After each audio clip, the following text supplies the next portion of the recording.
지금부터 창세기의 네 번째 사건, 노아의 홍수 사건을 살펴보도록 하겠습니다.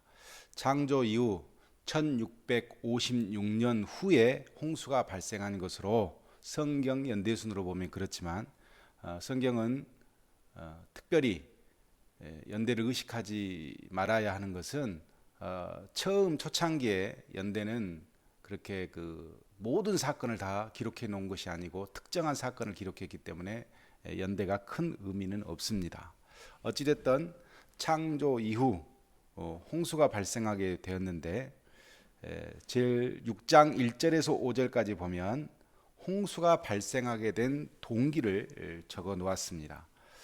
2절에 하나님의 아들들이 사람의 딸들의 아름다움을 보고 자기들이 좋아하는 모든 여자를 아내로 삼는지라 라고 기록이 되어 있습니다. 이단 집단들이 하나님의 아들들을 천사라고 이야기하고 사람의 딸들을 인간이라 이렇게 이야기해서 천사와 인간이 결혼했다 이렇게 말하는데 말도 안 되는 해석이라고 보시면 되겠습니다. 왜냐하면 예수님께서 마태복음 22장 30절에 천사는 장가도 시집도 가지 않는다 이렇게 분명히 말씀하셨기 때문에 그렇습니다. 그러면 사람의 아들들은 누구고 하나님의 아들들은 누구인가? 창세기 4장 26절에 보면 하나님의 이름을 부르는 자라 이렇게 나와 있는데 이 사람들이 바로 하나님의 아들들인데 이 사람들은 셋의 혈통을 의미하고 사람의 딸들은 누구를 의미하면 가인의 혈통들을 의미합니다. 그러니까 셋의 혈통들이 셋의 후손들이 육신의 정욕과 안목의 정욕을 따라서 아내를 맞이하게 되었다. 누구를 맞이했냐면 가인의 혈통을 맞이하게 되었다. 그래서 나타난 결과가 4절입니다. 땅에는 네피림이 있었고 하나님의 아들들이 사람의 딸들에게로 들어와 자식을 낳으니 용사라 그랬습니다. 자, 그래서 네피림 후손이 생겼는데 이 네피림의 후손들이 결국은 뭐냐면 타락, 방종, 전쟁, 약탈 이런 일들을 해가면서 전쟁 영웅으로 등장하게 되었고 이들이 결국 귀족 계층을 이루었다 이렇게 보시면 되겠습니다.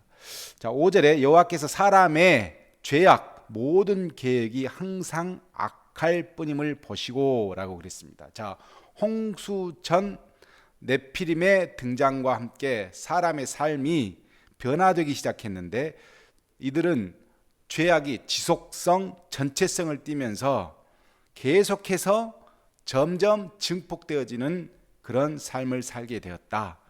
그래서 칼빈이 인간의 전적인 타락을 주장하게 된 원인이 뭐냐면 모든 계획이 항상 악할 뿐인 것을 보고 그런 주장을 하게 되는 겁니다. 자, 이렇게 해서 홍수가 발생할 수밖에 없었던 동기라면 이제 하나님께서 홍수를 예고해 주십니다. 자, 6절에 보면 사람을 지으셨음을 한탄하사 마음에 근심하시고 그랬습니다. 한탄하다는 의미는 문자적으로 보면 쉬고 위로받는 것을 말하고 신학적으로 말하면 마음을 바꾸는 것을 말하는데 어찌됐든 여기에서 한탄하다는 의미는 하나님은 피조물을 통해 더 이상 위로받지 못하여 마음을 바꿨다 이렇게 보시면 되겠습니다. 자, 7절에 창조한 사람을 내가 지면에서 쓸어버리되 가축과 기는 것과 공중의 새까지 그것들을 지으셨음을 한탄하심이니라. 8절 그러나 노아는 여호와께 은혜를 입었더라 그랬습니다. 여호와께라고 되어 있는데 원문에는 여호와의 눈에 이렇게 되어 있습니다. 여호와의 눈에 은혜를 입었습니다. 그러면서 9절에 노아는 의인이요 당대의 완전한 자라고 그렇게 기록해 두었습니다. 자, 의인이란 말은 종교적인 평가고 완전하단 말은 사회적인 평가입니다. 그러니까 종교적으로나 사회적으로나 노아는 당대의 다른 사람들과 다른 삶을 살았습니다. 의인이란 말을 우리가 어떻게 이해해야 되냐면 사회적으로 도덕적 윤리적 노력이 있었다는 것을 인식해야 되고 그리고 하나님과 동행하는 삶을 살았다. 즉 하나님과 교제하는 삶을 살았다. 이때 우리는 의인이라고 하고 무엇보다도 8절에 보면 은혜를 입어야 의인이 될 수 있습니다. 따라서 노아는 신앙적으로는 경건한 사람이었고 도덕적으로는 순결한 사람이었습니다. 그래서 노아의 자녀들을 보면 그 당대 사람과 다른 삶을 살았는데 증거가 뭐냐? 그러면 일부일처제. 노아도 일부일처제, 자녀들도 일부일처제였어요. 그러니까 그 당시 사람들과 다른 삶을 살아서 하나님이 노아를 의인이라고 했다. 이렇게 보시면 되겠습니다. 자, 13절부터 이제 22절까지 방주를 제작하는 모습이 등장하는데, 여기서 하나님께서 노아에게 방주 제작과 함께 세 가지 명령을 내리십니다. 자, 13절에 하나님이 노아에게 이르시되 포악함이 땅에 가득함으로 그들을 땅과 함께 멸하리라. 14절 내가 고페르 나무로, 자, 첫 번째 너를 위하여 방주를 만들되 그 안에 칸막이를 막고 역청으로 그 안팎을 칠하라. 이것이 첫 번째 명령이었습니다. 자, 17절에 보면 모든 육체를 천하에서 멸하리니 땅에 있는 것들이 다 죽으리라.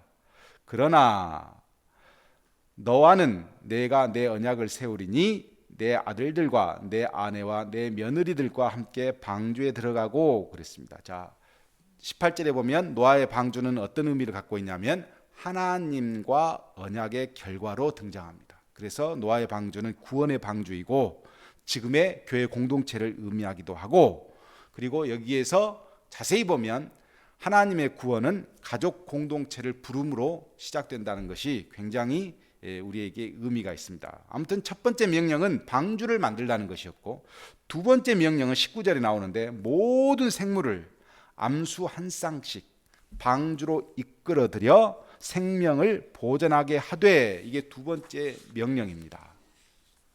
자, 21절 세 번째 명령이 나오는데 먹을 모든 양식을 내게로 가져다가 저축하라. 22절 하나님이 자기에게 명하신 대로 다 준행하였더라. 이렇게 되어 있습니다. 자, 하나님과 동행한 노아의 믿음을 어디서 볼 수 있냐면 22절에 다 준행하였더라. 이 말 한마디에 모든 노아의 믿음의 행위들을 우리는 짐작할 수 있습니다. 자, 7장으로 들어가면 이제 홍수가 일어나게 됩니다. 먼저 방주에 승선하는 이야기가 1절부터 9절까지 등장하게 됩니다. 자, 1절에 보면 7장 1절 여호와께서 너와 내 온 집은 방주에 들어가라 이렇게 명하십니다. 방주에 들어가라. 자, 방주는 뒤에 10절에 보면 7일 전에 방주로 들어갔습니다. 방주의 기능은 구원이고 방주의 상징은 교회라고 말씀을 드렸고, 그래서 이 방주는 굉장히 많은 의미를 갖고 있습니다. 자, 홍수가 일어나기 전 방주로 들어가라 하신 이 명령 안에는 나중에 요한계시록을 우리가 보게 될 텐데, 요한계시록에도 일곱째 나팔이 부러지면 대접 심판이 있기 전 하나님의 자녀들이 어디로 가냐면 하나님의 보좌 앞으로 이동하게 되는 것을 볼 수 있습니다. 그러니까 심판, 진정한 방주 심판이 있기 전 하나님은 자기 백성을 미리서 구원하시고 보호하시는 그런 의미를 이 안에 담고 있는 것입니다.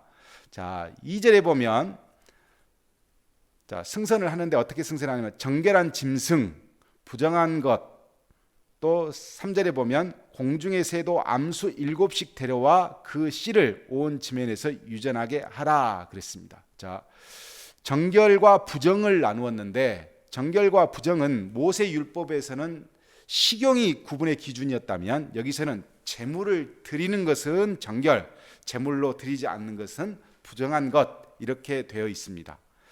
자, 3절에 보면 온 지면에 유전하게 하라 이렇게 되어 있는데, 이 말은 창조 질서를 계속 유지하겠다는 하나님의 뜻입니다. 그러니까 하나님께서 이 모든 창조해 놓으신 것들을 유지하는 차원 안에서 심판을 하는 것이지 재창조가 아니라는 것을 말씀드리겠습니다. 마찬가지로 나중에 요한계시록에 가면 새하늘과 새 땅이 주어지는데 그때도 재창조가 아닌 창조 질서의 유지라는 것을 우리는 꼭 기억해야 합니다. 자, 5절에 가면 노아가 명하신 대로 다 준행하였더라 그랬습니다. 순종과 믿음을 볼 수 있고요. 자, 7절에 가면 아들들과 아내와 며느리들과 함께 홍수를 피하여 방주에 들어갔고 그랬습니다. 자, 이때 노아는 600세 홍수가 시작되었습니다. 자, 480세 때 계시가 되었고 노아는 500세에 아들을 낳고 자녀를 낳기 시작했고 그리고 600세 때 이제 홍수가 시작되어집니다. 근데 숫자로 보면 8명이죠. 그래서 8이라고 하는 숫자가 굉장히 중요한데 8은 뭐든지 새로운 시작을 의미한다라고 기억해 놓으시면 되겠습니다. 자, 그렇게 해서 자, 10절에 보면 7일 후에 자, 방주가 들어간 다음 7일이 지났습니다. 노아가 둘째 달 곧 그 달 11의 날에 그랬습니다. 그러니까 480대 하나님께서 계시하신 이후 120년이 지나 600세가 되었습니다. 120년이 지났기 때문에 노아가 120년 동안 방주를 만들었다 이렇게 해석하면 그것도 문제가 될 수 있습니다. 120년 동안 어디에도 방주를 만들었다는 이야기는 없어요. 120년이 계시한 다음 120년이 흘렀을 뿐이죠. 아무튼 그렇게 해서 600세 때 드디어 이제 홍수가 시작되게 됩니다. 자, 11절에 보면 샘들이 터지고 바닷물과 땅속의 물을 샘들이라고 합니다. 샘들.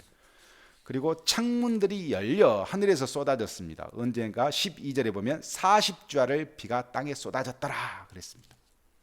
14절 그들과 모든 들짐승이 15절 방주로 들어갔으니 16절 여호와께서 그를 들여보내고 문을 닫으시니라 그랬습니다. 자, 중요한 것은 16절인데 여호와께서 문을 닫으셨어요. 이거는 이 구원의 방주의 주권자가 누구냐면 하나님이라는 것을 분명하게 기록해 놓은 겁니다.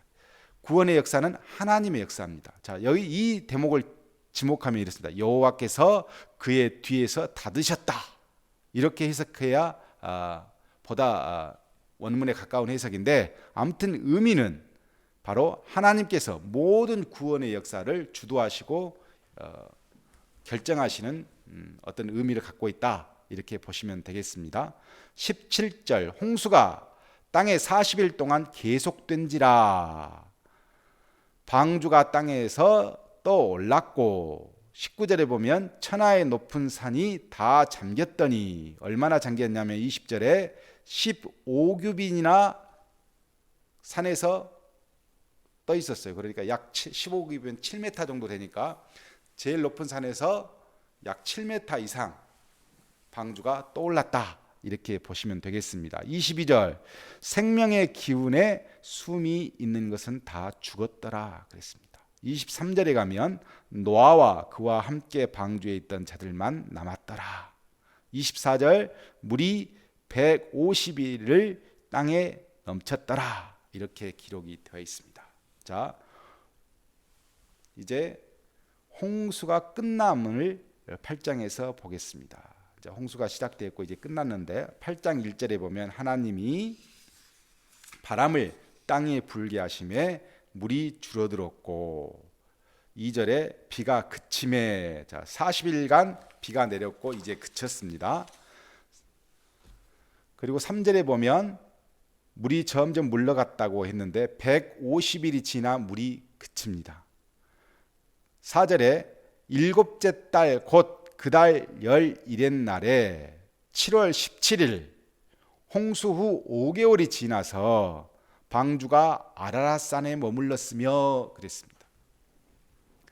그리고 5절에 보면 초 하룻날 그 달 초 그러니까 열째 달 초 하루에 산 봉우리가 보였더라 그랬습니다. 자, 물이 줄기 시작한 7월 17일 이후 73일이 지나자 이제 10월 1일이 되어서 산 봉우리가 보였다. 이렇게 기록이 되어 있고 자, 6절에 보면 40일이 지나서 자, 즉 11월 11일 10월 1일부터 40일이 지났으니까 11월 11일 홍수 후 223일째 창문을 열고 까마귀를 7절에 까마귀를 놓음에 날아 왕래하였더라 그랬습니다. 까마귀가 돌아오지 않자 8절에 비둘기를 내놓았더니 이번에는 발붙일 곳을 찾지 못하고 방주 안으로 돌아왔어요. 10절에 다시 7일을 기다려서 다시 비둘기를 방주에서 내놓았더니 11절에 감람나무 새 잎사귀가 있는지라 그랬습니다. 그리고 다시 12절에 7일을 기다려 다시 비둘기를 내놓음에 다시는 그에게로 돌아오지 않았습니다. 그래서 까마귀, 비둘기, 비둘기, 비둘기 이렇게 네 차례 새를 놓아서 확인한 다음 이제 방주에서 나오는데 13절에 601년 첫째 달 곧 그 달 초 하룻날, 그러니까 노아가 600세에 시작되었던 601세, 이제 1년이 지난 거죠. 601세 1월 1일에 땅 위에서 물이 거친지라 방주를 제끼고 지면을 보게 되었어요. 나오지는 못하고. 그래서 600년 2월 17일부터 10개월 13일이 지난 날 드디어 땅에서 물이 거치는 것을 보고 방주 뚜껑을 제치게 되었습니다. 14절 둘째 달 21의 날에 즉 2월 27일에 땅이 말랐더라 그랬습니다. 자, 1년 이게 600년 2월 17일 이후 1년 10일이 지나서 땅이 마르는 것을 확인했고 하나님이 노아에게 말씀하여 아내와 아들들과 내 며느리들과 함께 방주에서 나오라 명령을 하시게 됩니다. 자, 이렇게 보면 아라랏산 도착 후 4절에 보면 아라랏산 도착 후 7개월 10일이 되던 해였고 방주 뚜껑을 연 후 57일이 지나서야 드디어 이제 방주에서 나오게 됩니다. 자, 17절에 보면 모든 것을 다 이끌어내어라 이렇게 하나님께서 명령하셔서 노아가 18절에 그 아들들과 아내와 며느리들과 함께 19절 땅 위의 동물 종류대로 방주에서 나왔더라 그랬습니다. 자, 여기에서 이제 노아의 홍수 일지를 간략하게 요약하면 이렇습니다. 480세 때부터 480세 때 홍수 계시가 있었습니다. 500세 때부터 자녀를 낳기 시작합니다. 그리고 600세에 2월 10일 드디어 방주 안으로 들어가서 7일을 기다립니다. 자, 중요한 것은 480년 때 계시를 받았는데 그로부터 520년이 지나서 그때부터 자녀를 낳기 시작했어요. 자, 하나님의 계시가 인류를 심판하시겠다 하면 보통 사람들 같으면 자녀를 잘 안 낳으려고 할 거예요. 그 고통이 너무 심하니까. 그런데 노아는 자녀를 낳았어요. 왜 자녀를 낳았을까요? 하나님의 구원의 역사를 믿었기 때문에 그냥 자녀를 낳은 거예요. 자녀를 낳고 100년이 지나자 이제 2월 10일 드디어 방주 안으로 들어가게 되었고, 자, 600세 2월 17일 홍수가 시작되었습니다. 그리고 3월 26일까지 40일간 계속 비가 내리기 시작했고 600세 7월 17일 드디어 아라랏산에 정박했는데 홍수 후 110일이 지난 날이었어요. 600세 10월 1일 산봉우리를 목격하게 되었고 600세 11월 10일경 11일경 까마귀를 방출했더니 까마귀가 돌아오지 않자 600세 11월 11일 그리고 19일 27일 비둘기를 방출합니다. 그리고 600세 12월 17일에 지면에 물이 거친 것을 확인하고 70일을 기다립니다. 그 다음 601세 1월 1일 뚜껑을 오픈하고 그리고 601세 1월 27일 방주에서 나오게 됩니다. 당시 종교력을 한 달을 30일로 잡고 1년을 360일로 계산했기 때문에 이렇게 계산하면 7일을 기다리고 150일간 물이 창이라고 150일이 물이 감하고 그 다음 70일간 마르는 것을 보면 총 방주 노아의 홍수 기간은 377일이라 이렇게 우리가 보면 되겠습니다. 자, 이제 8장 20절부터 9장 17절까지 노아의 홍수 후 어떤 일들이 결과가 우리에게 주어졌는지 이제 보면 되겠습니다. 20절에 노아가 여호와께 제단을 쌓고 번제로 제단을 드렸더니 21절 여호와께서 향기를 받으시고 내가 다시는 사람으로 말미암아 땅을 저주하지 아니하리니 사람의 마음이 계획하는 바가 어려서부터 악함이라 이렇게 되어 있습니다. 자, 인간의 본질적인 원죄 사상이 반영된 하나님의 말씀이라고 보면 되겠습니다. 자, 노아의 홍수의 물을 구원의 표 세례에 비유하는 것을 우리는 종종 볼 수 있는데 베드로전서 3장 20절과 21절에 그렇고요. 홍수 심판은 어떻게 보면 하나님 입장에서 악인과 의인을 구별하는 사건이라고 말씀을 드릴 수 있습니다. 또 심판의 목적은 보호하는 의미가 있다. 구별뿐만 아니라 보호도 있다. 이렇게 이해하면 되겠습니다. 그래서 홍수 심판이 악인들 편에서는 저주이지만 의인들의 편에서는 은혜라고 보시면 되겠습니다. 그래서 하나님께서 22절 약속을 하시죠.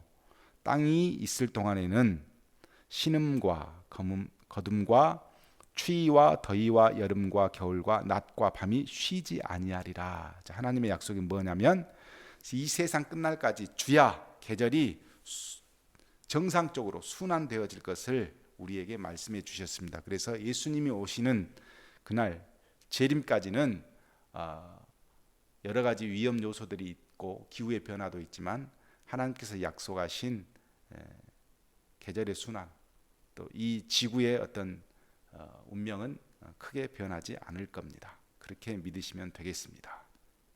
자, 9장 이제 노아에 대한 하나님의 언약이 나와 있습니다. 1절부터 17절까지 보면 이렇게 나와 있는데 하나님이 노아와 그 아들들에게 복을 주시며 생육하고 번성하여 땅에 충만하라 그랬습니다. 창세기 1장 18절과 비교해 보면 정복하라, 다스리라는 말이 제되어 있습니다. 즉 창조 후 주어진 복이 홍수 후 새롭게 갱신되어지는 장면을 우리가 볼 수 있습니다. 자, 첫 번째는 생육하고 번성하여 땅에 충만하라 그러더니 이제는 두 번째 2절에 보면 땅의 모든 짐승, 새, 기는 모든 것, 물고기가 너희를 무서워하리니 너희의 손에 붙였음이니라 이렇게 되어 있습니다. 타락 전에 인간은 영적 권위로서 만물을 다스렸다면 타락 후 영적 권위를 이제 가지고 다스릴 수 없는 상황이 되었습니다. 따라서 인간 보호를 위해 하나님 모든 짐승에게 인간에 대한 본능적 두려움을 동물에게 심어줍니다. 그리고 타락 후 인간은 사랑과 권위로서가 아닌 이제 힘과 위협으로서 짐승을 다스리게 되어지는 그야말로 달라진 어떤 모습을 볼 수 있고 3절에 세 번째로 보면 모든 산 동물은 너희가 먹을 것이 될지라 이렇게 되어 있습니다. 자, 육식을 허용해 버립니다. 자, 동물과의 관계가 파괴된 겁니다. 그래서 로마서 8장에 보면 피조물들이 고대하는 것은 하루빨리 이 세상이 회복되는 것을 고대하는 그런 것과 같은 의미를 지니게 됩니다. 자, 4절에 그러나 고기를 그 생명되는 피채 먹지는 말아라 이렇게 되어 있습니다. 왜 피채 먹지는 말아야 하냐면 피를 쉽게 흘리고 먹는 악한 관습을 방지하기 위해서, 먹기 위해서 잡는 것과 그것을 즐기는 것은 또 다른 의미를 갖고 있기 때문에 그렇고, 어찌됐든 모든 생명은 가치와 존엄성이 있다라는 것을 일깨워주는 어떤 말씀이기도 하고, 피와 생명과의 관계는 불가분 관계라는 것을 의식시키면서 자연스럽게 예수 그리스도의 보혈을 상징하기도 합니다. 자, 6절에 보면 사람의 피를 흘리면 그 사람의 피도 흘릴 것이니 하나님이 자기 형상대로 사람을 지으셨습니다 라고 하시면서 살인에 대한 강력한 처벌을 말씀하셨습니다. 자, 이렇게 해서 계속해서 이제 보면 복을 주시며 말씀하셨어요. 9장 1절에는. 그런데 9장 9절에 보면 내가 내 언약을 너희와 너희 후손과 모든 생물에게 세우리니 그러시면서 다시는 11절에 다시는 모든 생물을 홍수로 멸하지 아니할 것이라. 언약의 주체는 하나님이시고 언약의 대상은 노아와 그의 후손들이고 모든 동물들이고 언약의 내용은 다시는 홍수로 심판하지 않겠다. 하나님의 끝없는 일방적인 사랑을 확인할 수 있습니다. 자, 12절에 가면 너희와 함께하는 모든 생물 사이에 영원히 세우는 언약의 증거는 이것이라 라고 말씀하시면서 13절 무지개를 구름 속에 두었나니 나와 세상 사이의 언약의 증거니라 그랬습니다. 그러면서 14절 구름으로 땅을 덮을 때에 16절 무지개가 구름 사이에 있으리니 하나님과 영원한 언약을 기억하리라 그랬어요. 자, 구름이 이 세상의 모든 근심과 걱정과 불안을 상징한다면 무지개는 인류를 향한 하나님의 긍휼과 보호하심과 은총을 상징합니다. 그래서 무지개는 모든 인류를 향한 하나님의 보편적인 사랑을 의미하기도 한다. 이렇게 보시면 되고 나중에 십자가의 언약은 제한적인 사랑이라면 무지개는 보편적인 사랑이다. 언약이다. 이렇게 여러분께서 기억하시면 되겠습니다. 자, 홍수 후에 인간의 상태는 어떻게 달라지고 있느냐? 노아의 실수와 애언이 등장하는데 18절부터 29절까지 한번 보겠습니다. 18절에 노아의 아들들이 첫째 아들은 셈이고 둘째 아들은 함이고 셋째 아들은 야벳입니다. 자, 세 아들로부터 사람들이 온 땅에 퍼지니라 그랬습니다. 지도를 보시면 온 땅에 퍼진 그 분포도가 나와 있습니다. 18절에 보면 참 재밌는 장면인데 함은 가나안의 아버지라 이렇게 갑자기 가나안이 등장하는 것을 보면 앞으로 전개될 하나님의 구속의 역사가 가나안이라고 하는 후손들이 이스라엘과 아주 깊은 관계를 가지고 전개될 것이라는 것을 암시적으로 함은 가나안의 아버지라 이렇게 집어 넣어놓은 겁니다. 19절 세 아들로부터 사람들이 온 땅에 퍼졌다. 그리고 20절에 노아가 농사를 시작하여 21절 포도주를 마시고 취하여 벌거벗은지라 그랬습니다. 실제로 아라랏산에 있던 아르메니아 산간지대에는 고대에 아주 유명한 포도 재배가 이루어졌다라고 합니다. 22절 함이 그의 아버지의 하체를 보고 그의 형제에게 알림해. 함은 둘째 아들이죠.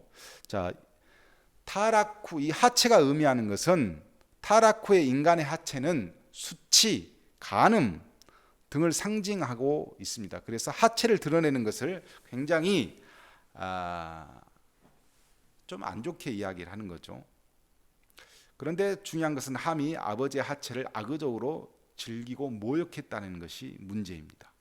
자, 23절에 셈과 첫째 아들 셈과 셋째 아들 야벳이 옷을 가져다가 뒷걸음쳐 들어가서 아버지의 하체를 덮으며 아버지의 하체를 보지 아니하였더라 그랬습니다. 함과 야벳은 아비의 수치를 사랑과 존경으로 덮는 그런 장면이고 24절 노아가 술을 깨어 25절에 뭐라고 말하냐면 가나안은 함의 넷째 아들 가나안이 여기서 또 등장합니다. 가나안은 저주를 받아 그의 형제의 종들의 종이 되기를 원하노라.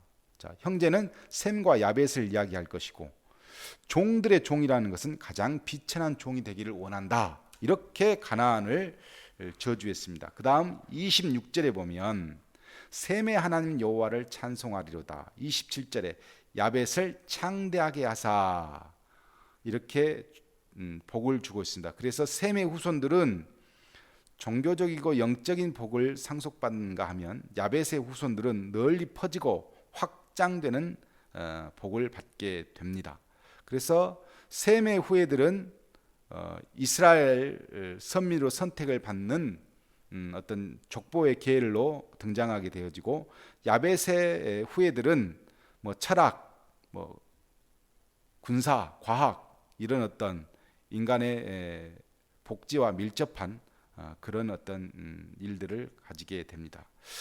함도 저주를 받았지만 그리스도로 말미암아 셈의 장막 안에 들어올 것을 예언하는 내용도 거기에 있습니다.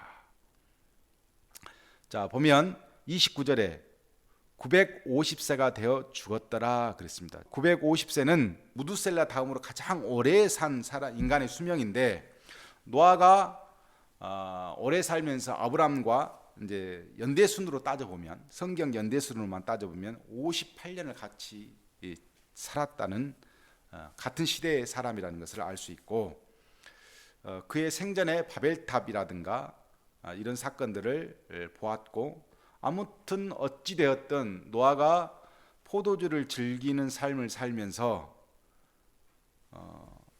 방주 후 350년간 영적 업무가 없이 그렇게 인생을 마감하는 것을 볼 수 있습니다. 10장에 가면 노아의 후손들이 기록되어 있습니다. 자, 노아의 아들과 셈과 함과 야벳의 족보는 이러하다. 그러면서 야벳의 아들들은, 야벳은 셋째 아들입니다. 셋째 아들부터 기록됐다는 것이 참 재미있죠. 자, 야벳이 셋째 아들이 인도, 유럽, 아시아 쪽으로 자손들이 퍼지게 되는데, 이들은 철학, 과학을 관심을 갖게 되고, 5절에 보면 여러 나라 백성으로 나뉘어서 각기 언어 종족과 나라대로 바닷가의 땅에 머물더라 그랬어요. 바닷가의 땅이란 말은 지중해를 의미합니다. 그래서 야벳의 후손들은 언어학적으로, 종족학적으로, 지리학적으로 분류되어 온 땅에 퍼지기 시작합니다. 자, 6절에 가면 함의 아들들은, 자, 두 번째 아들들은 구스, 미스라임, 붓, 가나안이 있었습니다. 자, 먼저 7절에 굉장히 많이 기록이 되어 있죠. 구스의 아들들은, 또 13절에 가면 미스라임은, 15절에 가면 가나안은, 이렇게 되어 있고, 먼저 함의 후손들은 애굽 사람, 에티오피아, 남쪽 아프리카 이쪽이죠. 뜨거운 지구의 남쪽 지대에 많이 살게 되었고, 인간의 어떤 물질적 복제에 책임을 지면서 어떤 구속 역사를 방해하는 그런 후손으로 등장하게 됩니다. 8절이 중요한데, 8절에 니무룻을 낳았는데 그는 세상의 첫 용사라 그랬습니다. 니무룻은 대적하다, 반역하다 이런 의미를 갖고 있는데, 하나님의 뜻을 대적하고 반역하는 그런 어떤 폭군으로 니무룻이라는 사람이 등장하게 되는데, 유대 그 역사가 요세푸스는 이 니무룻을, 이 사람이 바벨탑을 쌓도록 선동한 인물이다라고 지목하고 있습니다. 그러니까 상당히 니무룻은 성경에서 자세히 보면 재밌는 사람인데, 계속해서 그 니무룻에 대한 기록이 나옵니다. 그가 9절에 보면 여호와 앞에 니무룻같이 용감한 사냥꾼이로다, 이렇게 속담이 하나 생겼습니다. 그만큼 유명한 사람이었던 것 같고, 사냥이라 하는 것은 동물의 노획을 넘어 전쟁의 연습이었고 힘의 단련이었습니다. 당시 전쟁 영웅들은 사냥꾼의 제자라 이렇게 칭함을 받았기 때문에 짐승을 사냥하듯 사람을 사냥하는 전쟁 놀이를 즐겼던 사람으로 니무룻이 등장하고, 결국 하나님의 권위를 무시하고 자신의 힘만 앞세워서 모든 사람들 앞에 폭정을 행했던 그런 사람으로 니무룻이 등장합니다. 10절에 보면 그의 나라는, 즉 니무룻의 나라는 시날 평지에 있었다 그랬습니다. 자, 시날 평지는 지도에서 보면 원래 셈의 후손들이 살고 있었습니다. 그런데 바로 시날 평지, 즉 보면은 바벨이라고 되어 있는데, 이 바벨론 땅의 근원지가 그 시날 평지 한 중앙의 바벨론 땅인데, 거기는 이상하게 니무룻이 거기에 나라를 세워서 거기를 점령해 가지고 셈족 안에 함 자손이 딱 자리를 잡아서 거기에서 확대되면서 완전히 어떻게 보면 니무룻의 세상을 만들어가는 그런 것을 볼 수 있습니다. 아무튼 셈의 후손들이 살고 있는 아시리아 땅에 함의 아들 구스의 자손들이 시날 평지에 거주하면서 결국은 이들이 주도해서 뭘 하냐면 바벨탑을 쌓게 되어지는 거예요. 그래서 바벨탑을 누가 쌓냐? 함의 자손들이 쌓았습니다. 14절에 가슬로 힘에서 블레셋이 나왔다. 이것을 기억해 두었으면 좋겠고, 역사에 보면 그레데 섬에서 이주해온 민족이 블레셋 족속이라 이렇게 이야기를 하는데, 아무튼 원초적으로는 가슬로 힘 족속이 블레셋 사람의 조상이다, 이렇게 보시면 되겠습니다. 이들도 역시 함의 자손입니다. 자, 21절에 가면 드디어 셈의 후손이 등장합니다. 모두 26명이 기록이 되어 있고 25절이 중요한데, 자, 에벨은 두 아들을 낳고 하나는 이름을 벨렉이라 하였으니 그때 세상이 나뉘었다. 그때 세상이 나뉘었다는 말은 바로 벨렉이 있었을 때 바벨탑 사건이 있었다, 이렇게 보시면 되겠습니다. 그래서 여기서 바로 바벨탑 사건으로 넘어가면 딱 맞는 연대순이 되겠습니다. 자, 32절, 이들은 노아의 자손의 족속들이요 홍수 후에 이들에게서 그 땅의 백성들이 나뉘었더라, 이렇게 총평을 하고 있습니다. 자, 노아의 세 아들들의 후손들은 모두 70명이 등장하는데, 야벳이 14명, 함이 30명, 셈이 26명입니다. 여기서 중요한 것은 셈의 후손이 이제 계속 기록되어지는데 아브라함의 조상이 되어진다, 이렇게 보시면 되겠습니다. 자, 이제 11장으로 가면 다섯 번째 사건, 바벨탑 사건이 기록되어 있습니다. 자, 바벨탑 건축과 하나님의 심판에 관해서는 왜 바벨탑이 건축되었는가? 그것은 무지개 언약의 불신 때문에 시작되었다는 것을 잘 알아야 됩니다. 자, 온 땅이 하나요, 말이 하나였더라. 1절에 이렇게 기록되어 있어요. 온 땅이 하나란 말은 입술이 하나의 입술이었다, 이런 의미를 가지고 있습니다. 즉 이 세상의 초창기에는 특정한 언어가 있었던 것이 아니고 단순히 동일한 언어를 사용했다, 이런 의미를 가지고 있습니다. 자, 그들이 동방으로 옮기다가 시날 평지를 만나 거기 거류하며, 이 그들은 누구를 의미할까요? 함의 자손 이무룻의 후손들이라고 보면 딱 맞습니다. 자, 동방으로 옮기다가 넓은 평원을 찾은 사람들이 그 탐욕과 방탕의 어떤 삶을 살다가 어디를 발견하게 되냐면 바벨론을 발견하게 되어 거기서 바벨론의 도시를 건설하게 되었다는 그런 의미겠죠.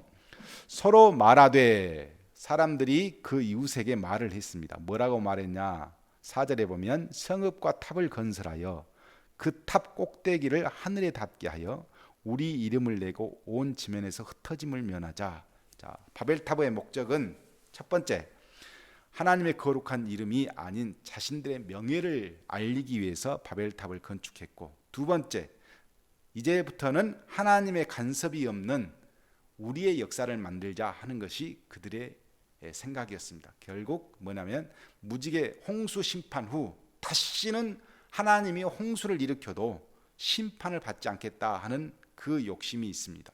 자, 이 바벨탑의 사건은 어디로 그대로 옮겨져 있냐면, 가인이 에녹성을 지어서 동방으로 와서 에녹성을 지었던 것과 똑같은 모습을 하고 있다는 것을 보면, 이 바벨탑 사건은, 이 바벨탑의 어떤 건축 기술은 어디서 가져왔냐면 가인의 후손들이 가지고 있는 원래 기술을 이들이 습득했다, 이렇게 보시면 되겠습니다. 탑이라고 하는 것은 그냥 벽돌은 그냥 만들어지는 것이 아니고 구워서 만드는 그 기술이 있어야 되는데, 그 기술을 바로 가인의 후손들이 이들에게 남겼다, 이렇게 보시면 되겠습니다.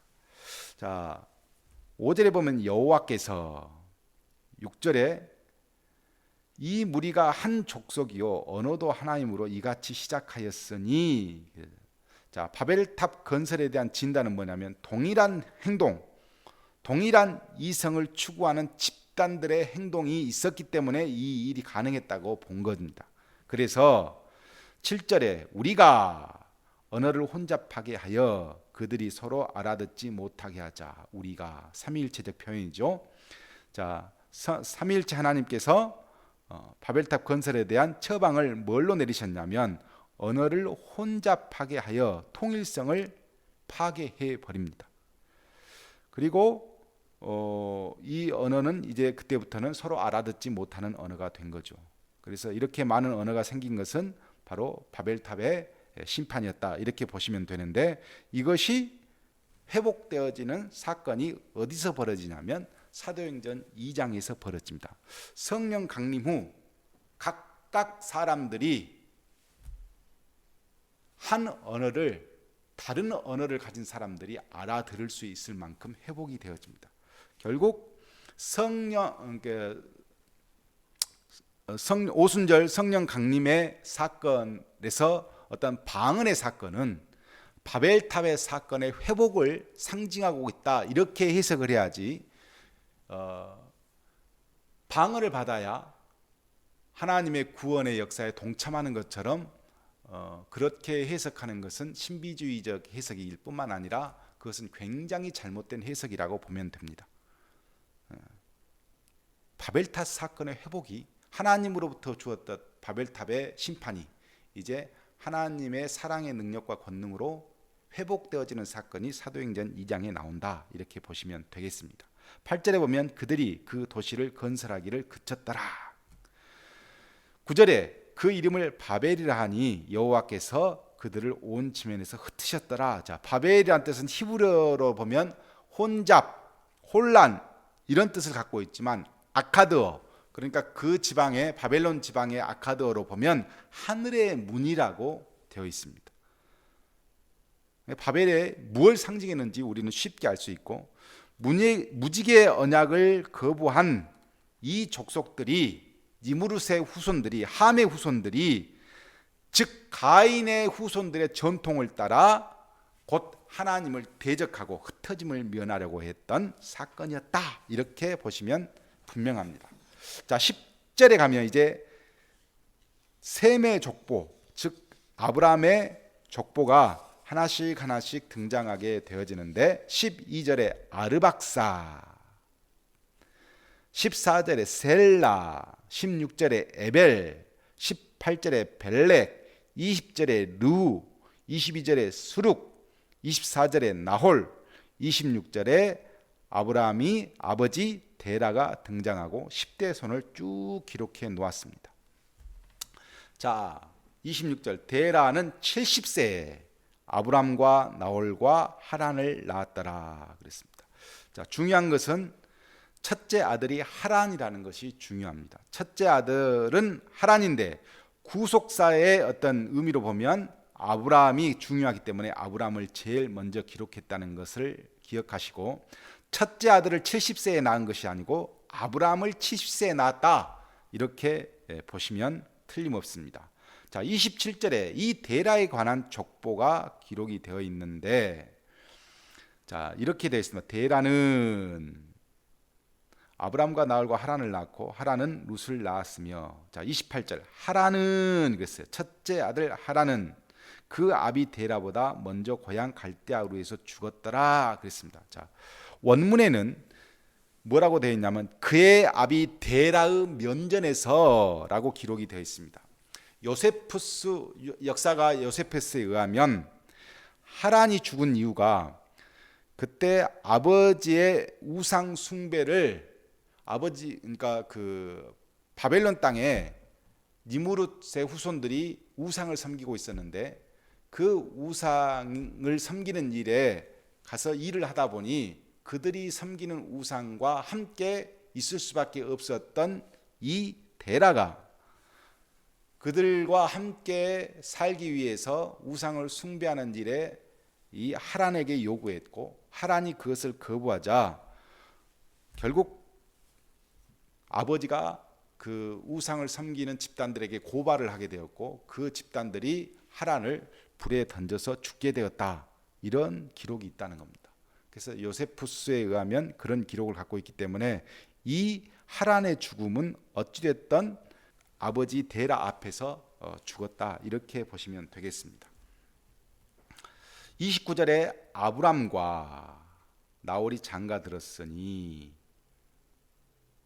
아브람의 아내 이름은 사레였다. 그러면 사레는 아브람의 이복 동생이 되어집니다. 자, 나홀이 이제 셋째 아들 나홀이 아내의 이름은 밀가요. 하란의 딸이요 하란은 밀가의 아버지이며 이스가의 아버지더라. 자, 중요한 것은 계속 근친 결혼이 이루어질 수밖에 없는 그런 어떤 결혼 형태를 이야기하고 있는데, 제가 재미있게 보았던 것은 하란이라고 하는 땅의 지명과 그리고 데라의 아들 하란이 같은 이름인 줄 알았는데 하란이라고 되어 있는데 그 의미가 다릅니다. 데라의 아들 하란은 의미가 언덕, 산, 구릉지대를 의미하지만 이 지명 데라의 고향 하란의 이름은 바짝 말라 타진 이런 의미를 가지고 있습니다. 그러니까 히브리어로는 좀 다릅니다.